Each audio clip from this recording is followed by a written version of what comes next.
Hi everyone, I'm Dustin Tingley. I'm a professor in the government department, and I'm also the chair of a research cluster here in the Weatherhead Center that's designed to get more young social scientists studying the topic of climate change. So the book that I'm presenting about, Uncertain Futures, How to Lock the Climate Impasse, is joint with Alex Gazmararian, who's actually a PhD student down at Princeton. There's been a lot of history today, so I'm not a historian, but there's one chapter that has a fair bit of history in it, and so I'm going to start out and tell you a little story about that. So in the 1990, the U.S. government passed amendments to the Clean Air Act. This was to combat acid rain. Some of you remember that? Okay. So this was tremendously successful legislation from an environmental perspective. Okay. It basically targeted high sulfur coal, and high sulfur coal was creating acid rain. Now, high sulfur coal was also the type of coal that was produced in Appalachia. So think West Virginia, parts of Ohio, Pennsylvania, et cetera. So Robert Byrd, the senator of West Virginia, comes along and says, you know what we need? We need to get a lot of money to help these workers transition and these communities transition out of coal and into other things. And so he came up with the Byrd Amendment. And the Byrd Amendment ended up being one of the most divisive spectacles of that Senate's time, okay? And it was ferocious. People on all sides of it, for or against. It went down. It was opposed. It was about, close to $1 billion. And it lost 49 to 50, okay? Who cast the deciding vote against the Byrd Amendment? No other than Joe Biden.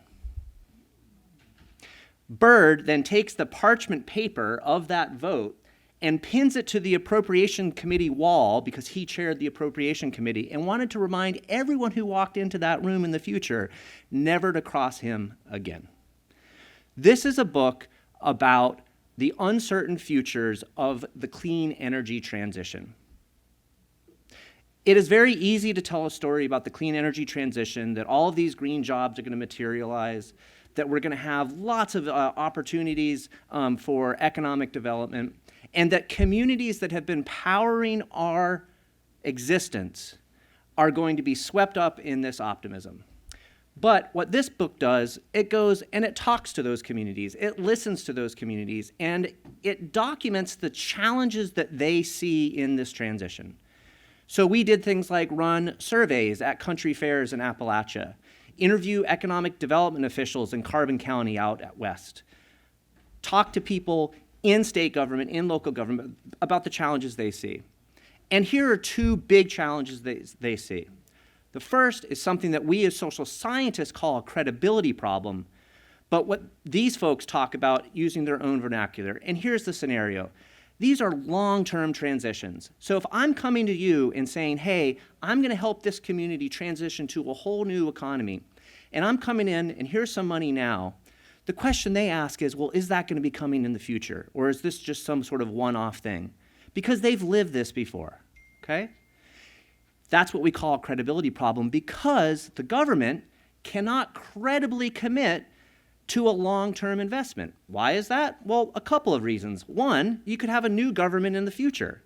We have something called democratic turnover in countries like ours.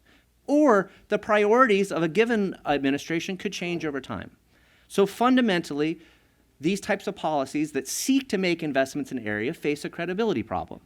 And what the book does is it comes along and says, well, here's a menu of things that you could design regulation and legislation in ways that help to alleviate that credibility problem. And in doing so, you actually increase the support for the clean energy transition in these areas by making these policies credible. The second thing that these communities will say is, look, where are the local economic benefits to this clean energy transition? Because you know what? I can point to a mine, I can point to an oil well, and I can document, I can trace about how the proceeds of that help to fund our football stadium, or our library, or our roads. So where are the local economic benefits in this clean energy transition? And it turns out it's a little tricky. So, for example, once you install a field of solar panels, what does maintenance look like? A weed whacker and Windex.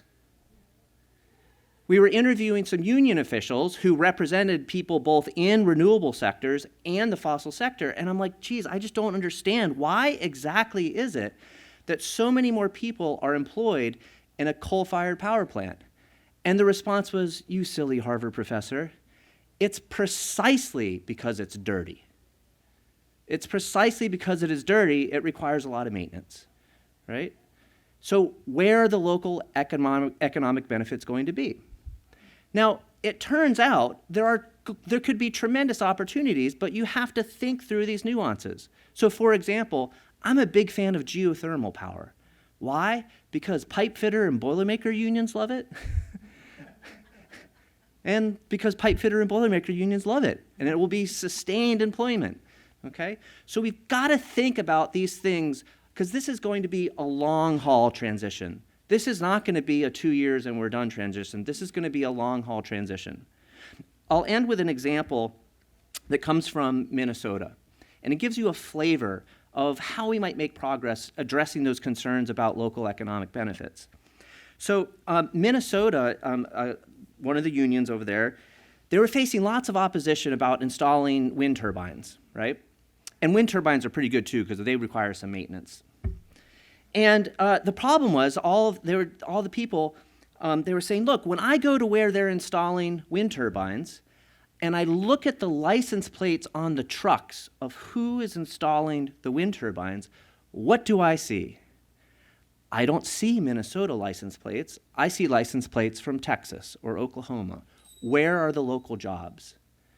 So what they and the Public Utility Commission did is that they simply mandated for these projects that you had to transparently report the number of jobs going to the locals. And in doing so, it unlocked substantial support for the clean energy transition, because the local community could say, no, we're actually part of this, rather than it being opposed from us on FAR. Thank you.